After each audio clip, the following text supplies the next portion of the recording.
Electricity remains disconnected in Soweto's Zone 3. ESCOM says illegal connections have caused too many high-energy losses. The utility wants around 700 households to pay over 6,000 rand to be reconnected to the grid. Meanwhile, protests continue.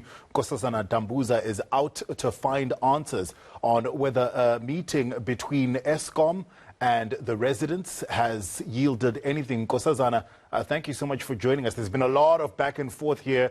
ESCOM saying the illegal connections are costing it a lot of money. The residents saying the illegal connections are because of an ESCOM subcontractor. There's quite an impasse. Is there any chance of a resolution soon?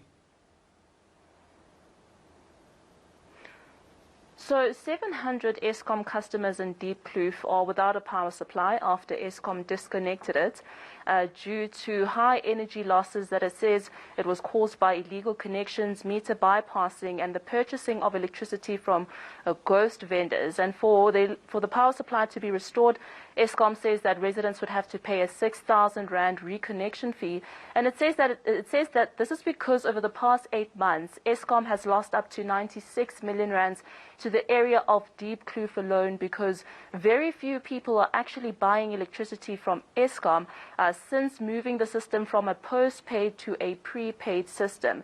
Now, yesterday we understand that ESCOM management in Gauteng met with the newly elected mayor of Johannesburg, Nkosazana, to come up with some issues. And we're going to find out more on this now as she joins me, the City of Joburg Mayor Nkosazana. Thank you so much for your time.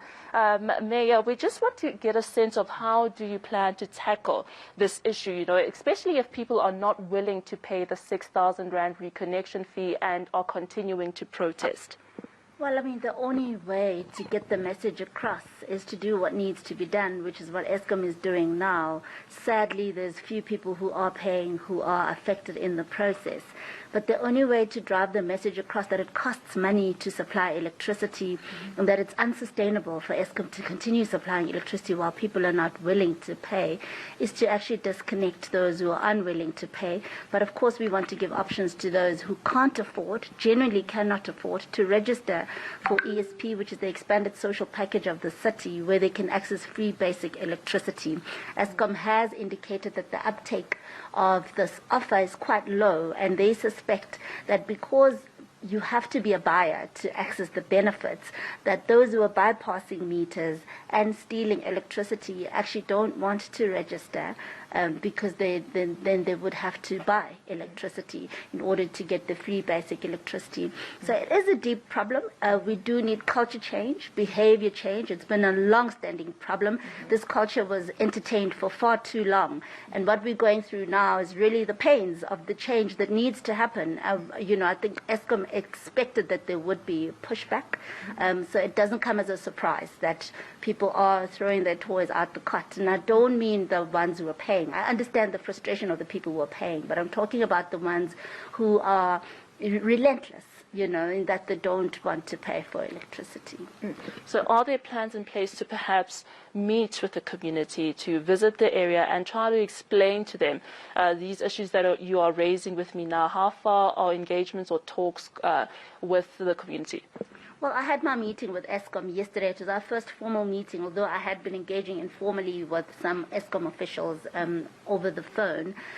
In our meeting yesterday, we did agree that we were going to be engaging together, the City of Johannesburg and ESCOM, in a very strategic fashion, because, you know, I did have a memorandum that my office received last week from some of the protesters in the same area. So it's not as if there's been no engagement with the residents at all. I've been in touch with some of them telephonically as well, and even one lady on social media, that was quite a public conversation that I had with her, trying to explain to her what the issue is from ESCOM's side as they've explained it to me. But we feel that we don't want to be going back and forth. I mean, ESCOM has been dealing with this matter for years. There's been a lot of options that they've looked at, including allowing people to pay over a period of time where, you know, they gave them payment terms, and those were not honored as well. So we have to be very strategic in how we're going to approach our engagements. We're going to engage with a view to resolve the matter once and for all. We do have a strategy in place between us and Eskom, which we will be rolling out. And yes, it includes engaging our residents and making sure that they understand the need for them to pay, and that they understand the provisions made in the expanded social package, and that they understand that Eskom is actually willing, very much willing, to supply them, provided that they make those payments. And just lastly, Mayor, the issue of illegal connections is rife in many parts of Joburg. So these kind of challenges are sure to repeat themselves if left unattended. So basically I'm asking, are we going to see Eskom cutting more power supplies in other areas? So the issue of illegal connections is brought about by, firstly, illegal land grabs, where we have a mushrooming of informal settlements all around the city. A lot of those we're having to now upgrade and regularize. Those who cannot be regularized because of safety concerns largely will not be regularized. However, what we're looking at is a need for electricity provision in those areas. And in the meeting with Eskom yesterday, they did indicate that they actually are very much willing to electrify more settlements. I mean, we spoke about Zandspruit as an example. We spoke about Malibongwe Ridge.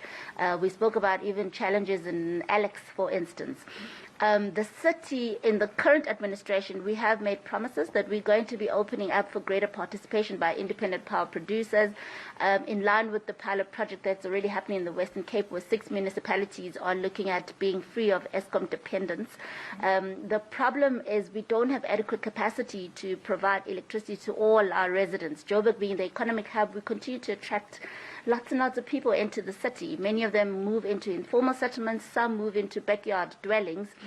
And while that densification is happening, there is no consideration for the fact that the infrastructure might not be adequate to supply such things as electricity. And so there is a call on us to improve and increase capacity to supply, and we're going to have to open up for more players where we are limited. The city currently is getting power from Eskom as well as Calvin only. We will be opening up for more players, and we believe that when we do that, we will also be stimulating competition and lowering the cost of supplying electricity. We're hoping that that will also encourage people to start buying more rather than stealing electricity from the grid. The problem with stealing is that it's going to end up in these kinds of disconnections, and so it's self-defeating really in the long run. It's not sustainable for any provider, whether it's Eskom or City Power, to continue supplying electricity people are stealing and not buying. Absolutely. Thank you so much for your time. That was the City of Joburg Mayor Mpho Phalatse. As you can hear there are plans from the city to engage with community members on the ground. And so what I'll be doing now is I'll be heading out to the area of Diepkloof, finding out what are some of the concerns from the residents themselves, who I understand have been protesting. I mean, yesterday there were reports that they are continuing to protest in the area of Soweto against these electricity cuts.